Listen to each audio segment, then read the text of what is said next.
Достар, бүгін сіздермен балаңызға өте пайдалы творогпен жасалатын құймақ дайындап көрсетемін.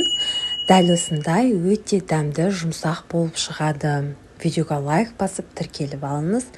Бізге бір қасық ұн, бір қасық мани керек, бір жұмыртқа керек және осындай банан керек. Бананды бөліп, турап, езіп аламыз вилкамен жақсылап отырып.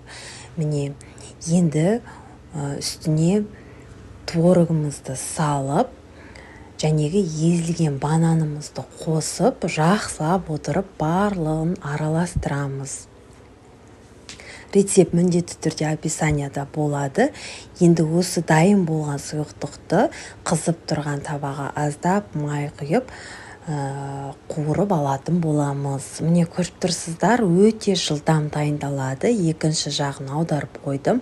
Қызарып, дәл осы видеодағыдай өте дәмді, пайдалы болады. Әсіресе балаларға творогпен жасап берсеңіз, балаңыз үшін өте пайдалы.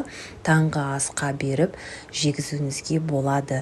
Біздің каналға лайк басып тіркеліп алыңыз және видеоларға лайк басыңыз. Осындай жеңіл рецепттер бізде міндетті түрде болады. Не көріп тұрсыздар, менің балам сүйсіне осы құймақты жеп алды. Сіздер де осы рецепт бойынша жасап көріңіздер. Сәттілік. Рецепт описанияда тұр.